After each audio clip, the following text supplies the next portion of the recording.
All right, welcome to Med Spa Secrets. I'm Ben Chu, And I'm Jen Bullock. and today we have a very special guest, Miss Skya Jones, coming to us to talk all about all things med spa leadership.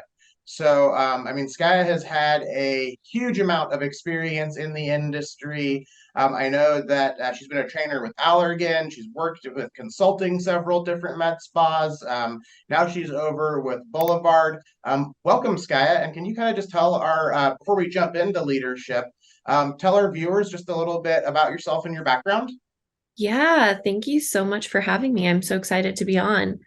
I started my whole career has been in med spas. I actually started at the ripe age of like 15 working a front desk and fell in love immediately.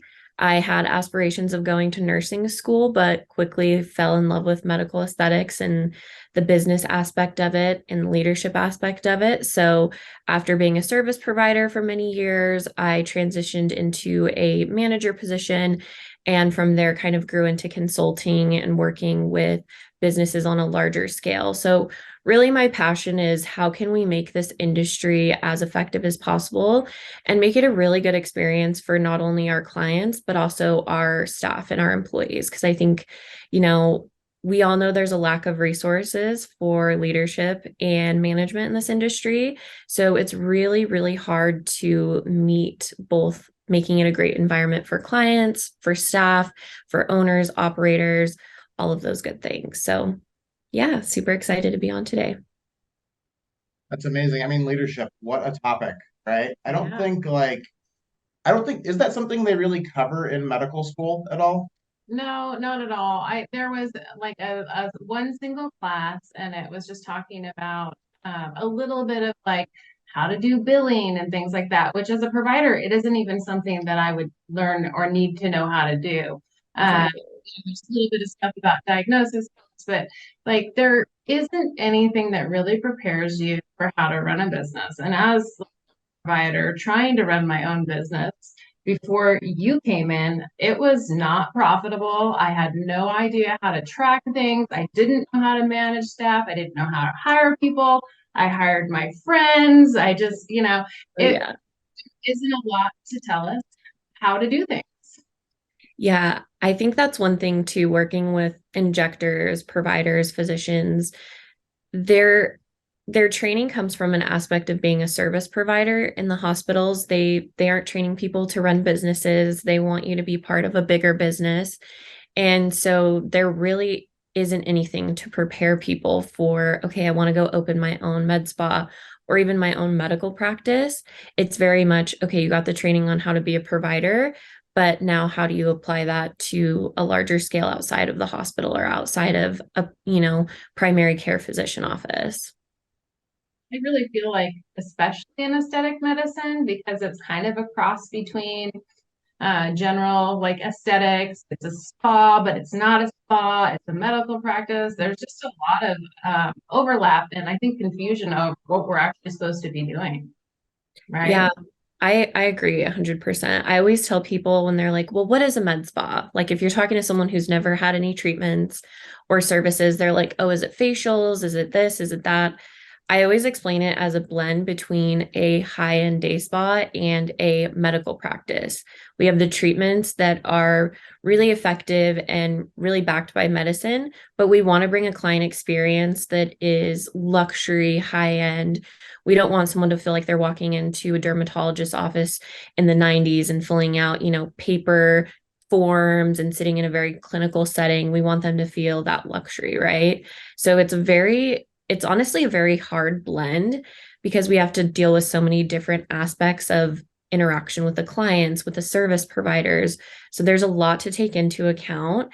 And I tell all of the service providers I've worked with is it can be harder than working in the hospital because you do have to have really, really elevated, bedside manner. You have to be able to interact with the clients in a way that makes them feel taken care of and not sold to, but still focusing on the overall revenue of the business. Yeah, so Sky, I think that for like some people, like leadership is kind of a very, in some sense, like fuzzy word. Yes. up there with management and a whole bunch of other things. And in a sense, it's kind of multidisciplinary since it plugs into all of the different facets of the business, from admin to medical to marketing, etc. Like, could you tell our viewers sort of like what your definition of leadership is as it applies to med spas and med spa owners?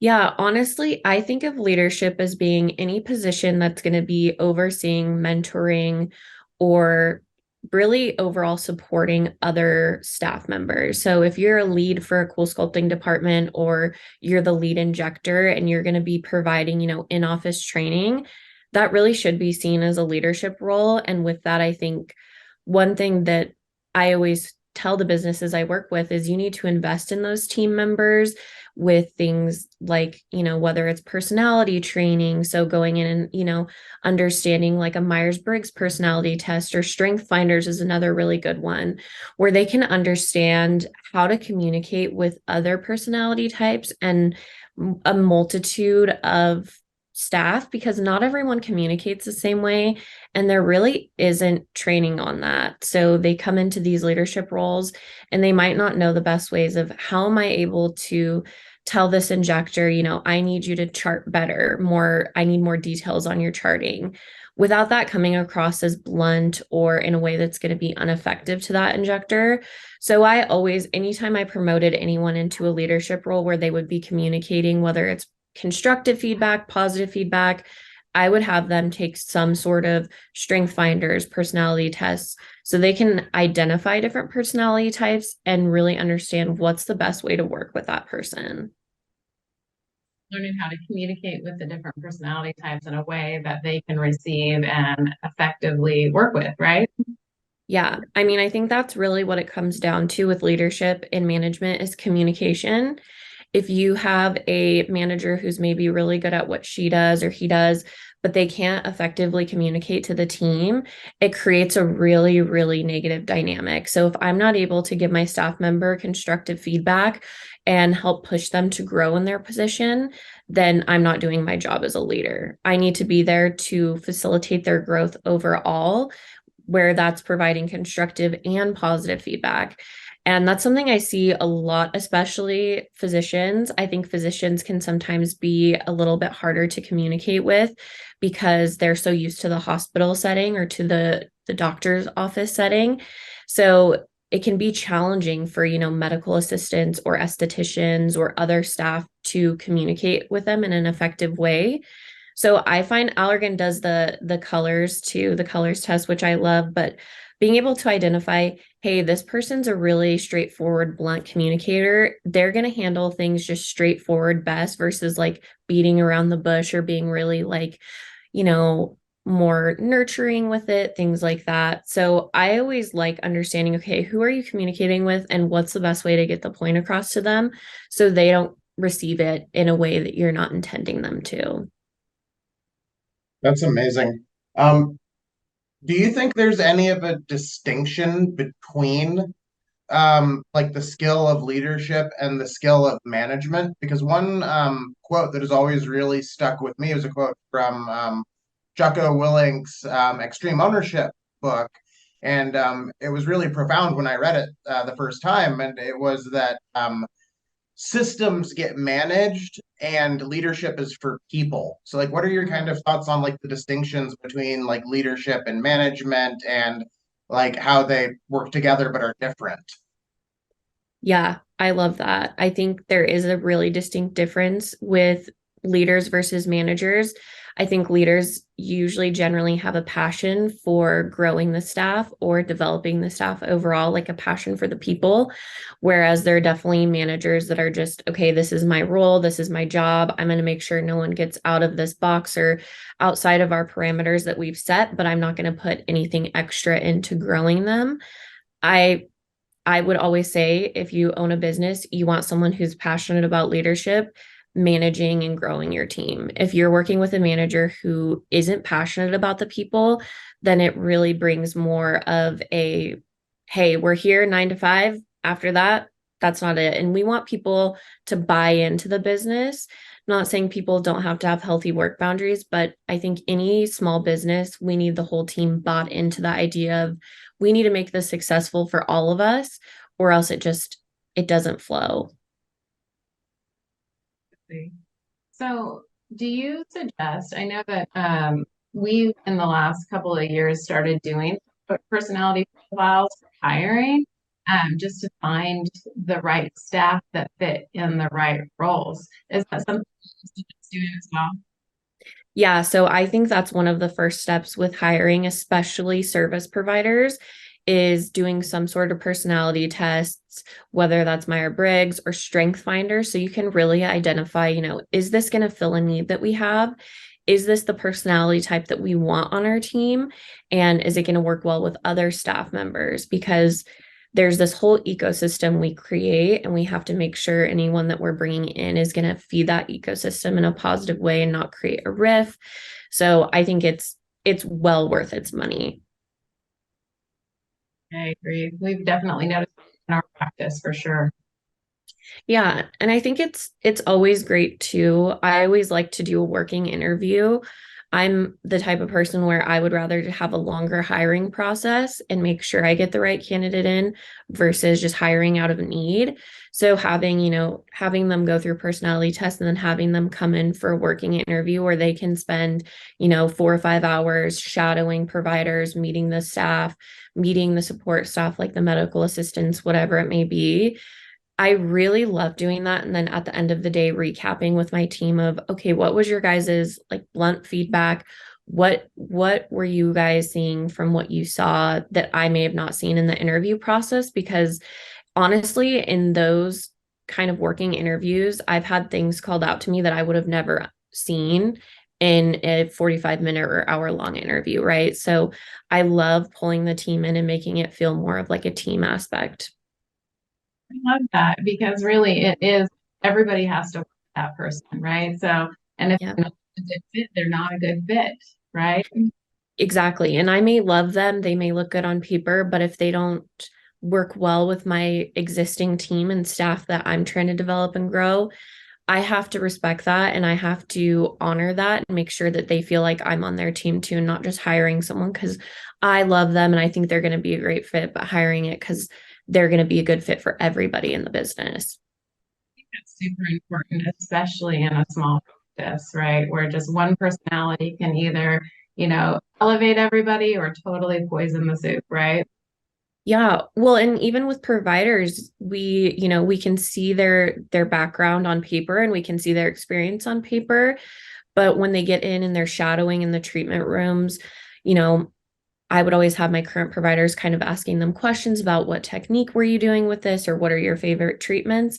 And there's been times where they've been like, hey, I don't think they have the type of experience that maybe they're saying they have on paper, or I don't think they really have as much experience as we want with XYZ skincare line or machine or device. And I think it's a really good time to catch those things like, hey, are we looking for someone that wants to be an expert in this? Or are we looking for someone that is okay coming in a little bit fresh? Yeah, that's some super good content around hiring. But Yeah. and I think hiring is probably the more fun side of things with leadership and management. You're meeting all these new people, you're starting off these new relationships. But what about hiring's ugly twin, firing? How does leadership, what are the leadership dynamics and sort of tips that you might have for our audience around applied leadership in terms of letting go of team members that maybe you thought during hiring they were going to be a great fit, then after a while it's just not working out. Or even Mhm. some people that have been with the team for a really long time, but then maybe it's just time for both parties to move on. Definitely. I think in our industry, there is a lack of procedures and processes with these because we are so new. I think it's really vital as a manager or leader to always document. I think we get comfortable with saying, oh, hey, I'm just going to give this person some feedback really quick in passing, like, hey, can you make sure you start doing this? It's really important. But it honestly is really vital that if you're having an employee or staff member who's struggling with a certain aspect, to sit down, have, a 90-day probationary period and plan lined out where you're documenting what are the issues, what is the employee's action items, and when are we going to meet and check in on these and make sure that they're being consistently improved on. And if they're not, we're going to fall to our, whether it's a disciplinary plan or, another probation period, or letting that employee go. I think documentation is key, because if it's not documented, that can come back and kind of bite the business in the behind. And it also shows that you walk through this with the employee. You told them, it's written out in an email or written out clearly. This is what we need you to work on, and this is what your action items are. And if this isn't completed, this will be what happens. So I think clear communication is really key to that. It's always uncomfortable. I think every manager, leader, if you have to fire someone, it's a terrible feeling. Even if they're a terrible staff member, it doesn't feel good. But I always think, it's going to be probably the best for both parties in the long run, because if someone's not fulfilling their position, they're not growing. And if they're not growing, that's a negative, and they need to be in a position where they're continually growing and improving upon. So if they're stagnant or they're falling behind, it's honestly ends up being better for both parties to not drag it on, let it go for too long, to the point where it's just kind of pulling both parties back. I think that can be hard. This last year, we had to, like, I had my first experience where I fired somebody I really liked. Yeah. But, sometimes maybe the person is amazing, but they've just outgrown their role for you in the company, right? Yeah. And there is times too that you have, an amazing staff member that maybe is ready to move on to a bigger role. And that's one thing that was really hard for me in the beginning, is helping those people grow into larger positions with other companies, whether it's, Allergan, Galderma, suppliers. Letting them grow into those roles is ultimately really what you want. You don't want to hold people back. You don't want to tell people, like, you have to stay here. That's why with non-competes, I'm not a huge fan of them, because I want employees to feel like they can grow into a bigger role and still work in the industry and not feel the threat of litigation. So I think it's a really powerful thing as a business to say, like, you're starting to outgrow what you can do here. You can, have potential to make more money and have a greater impact, maybe in a bigger position as a sales rep or a business development manager. Let's see how we can grow you into that role. And it's still going to be beneficial to you in the long run, because then they can be your rep for certain things. They can still work with you and cross promote certain treatments and services. So I think it's always important to keep in mind. That's great. So we've got kind of, we got hiring when people are entering the organization, firing when they're leaving. What are some good management practices or best practices, in the interim, just for developing employees while you have them, either creating new or strengthening current company culture, just sort of the good leadership in practice stuff? Yeah, I think one thing I always love is promoting within. I think it's really, really key to look at who your key players are. And if they're, even if they're newer, but they're growing very quickly, find a way to give them more responsibility and more onus in the company of, hey, you're going to be our leader of the aesthetic side of things, or you're going to be our leader of cool sculpting. And that's going to be, under your wheelhouse. Let's see how we can grow and develop you to help that department grow, and provide incentives like bonuses, payouts, things like that, that make it more enticing for the employee to perform well. And then I love, this is going to sound really basic, but just casual one-on-ones of like, hey, I'm going to meet with you weekly, and we might not talk about strictly business the entire time, but I want to know what's going on in your life. Are you doing okay in your personal life? Is there anything that I can provide as a manager, whether that's you're going through something really, emotional at home and you need more time off, or maybe you're going through maybe a health problem. Like, I want to be aware of all of that. I always come at things of, I want to lead with empathy and understanding. I don't want to be like the person that comes in and doesn't know what's going on with anybody and is just like, hey, you need to be here at this time and don't call out. And I want high numbers. I want to be part of the team. I think managers can oftentimes remove themselves and get on this like manager's island where they feel like they're a separate part of the team. But realistically, everyone needs to work cohesively and really understand each other in order to be able to have a successful business. I also want employees to tell me if they're not satisfied in their role or they feel like they need, higher pay or they want a raise. I want them to feel like they can come to me and tell me that versus being scared to ask for it and looking for employment elsewhere. Because oftentimes, if employees don't feel like they can come to you, they're going to look for somewhere else that they can receive those things, right? So I think, check-ins, really have your finger on the pulse with the team, know what's going on, understand office dynamics. In small businesses, it's really hard because we're all working really closely together. A lot of people are wearing different hats, especially leaders and owners. We're doing a million different things. So it's easy to kind of forget about some of those small things of like, hey, how are you actually doing? Is there anything that you need from me outside of work? Like, are you good? Or can you show up here every day? Because I want everyone to be at their best, because that way they're going to perform at their best. Yeah, those are amazing insights and tips. I think it's so it's such a I guess these like management or leadership are really like the soft skills that can be so Definitely. difficult to learn. And there's so many different, perspectives and styles and schools of leadership. If someone's kind of just starting out in the leadership game, even if maybe they've had their med spa for a while, like where can they go and what can they do to start learning more about leadership and to help themselves become better leaders? Yeah, I think there's a lot of really great resources that people should utilize, especially if they're newer. I would say there's really good content that I've created that's available through Boulevard. We can link it below of just like starting out what you need to know that you might not know.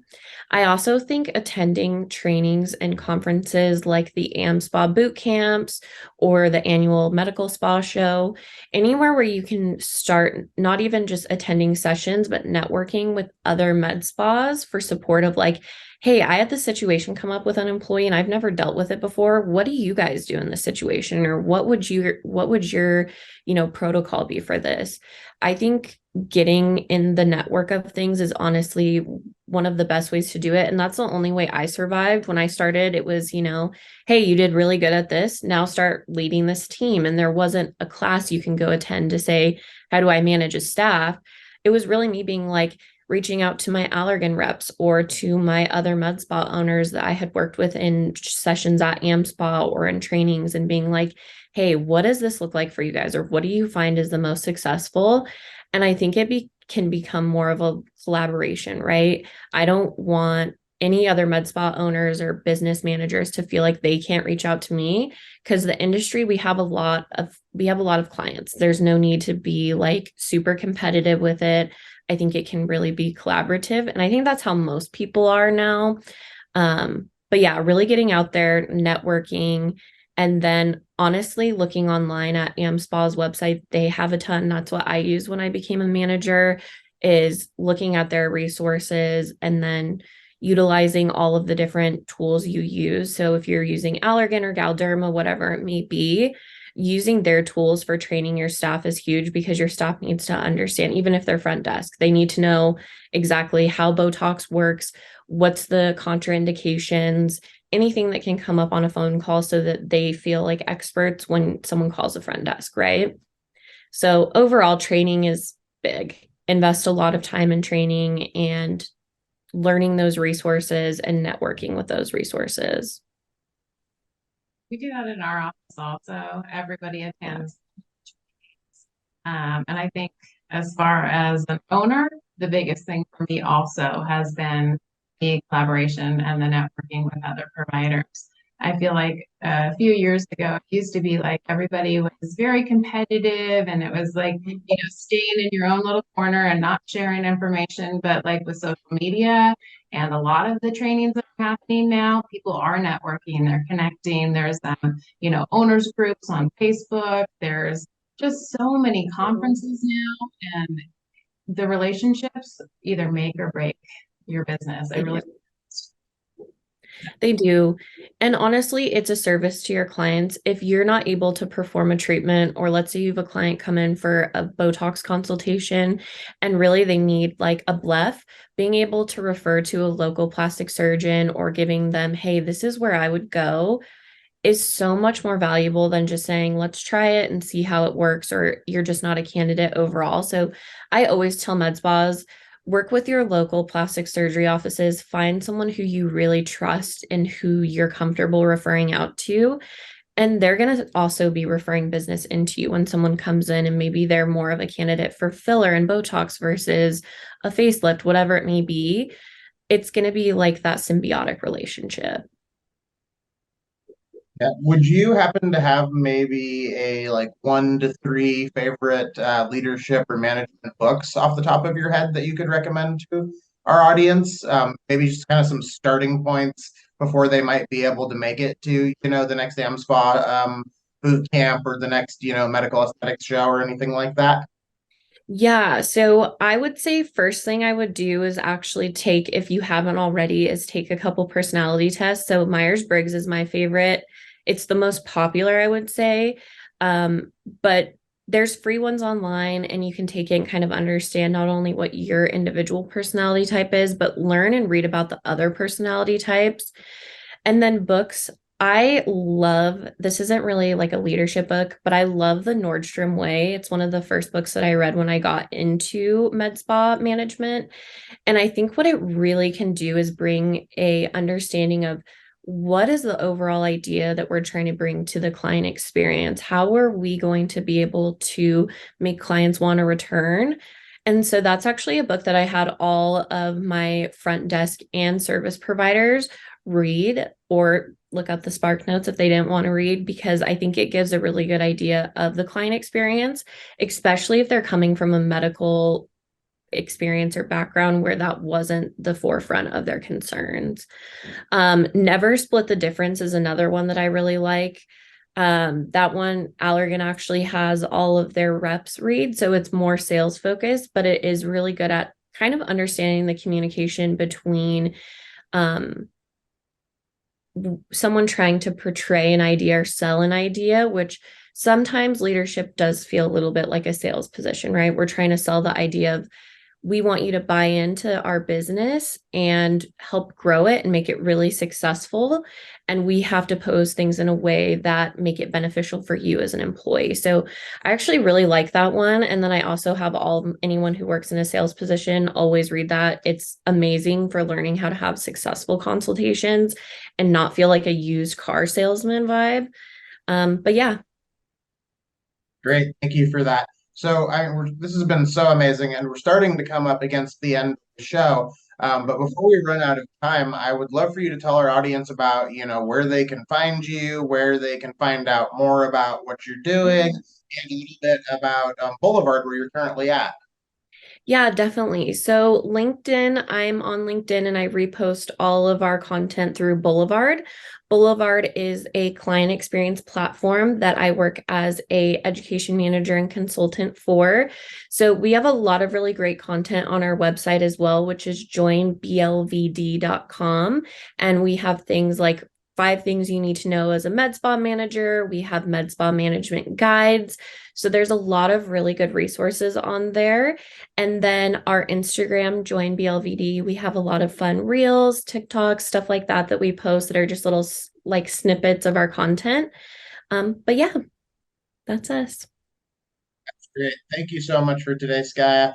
And all of those of you watching, I hope you follow Skya, look her up, read her ebook, look at some of her stuff, because I know that leadership is a huge deficit in our industry. And this is an amazing resource for you to start, sharpening those leadership skills. So if you got some great value from today, make sure you hit that subscribe button. Give us a thumbs up if you're on YouTube, a 5-star if you're on iTunes, so that you can follow us and learn more med spa secrets. Bye, everybody. Thank you. Bye.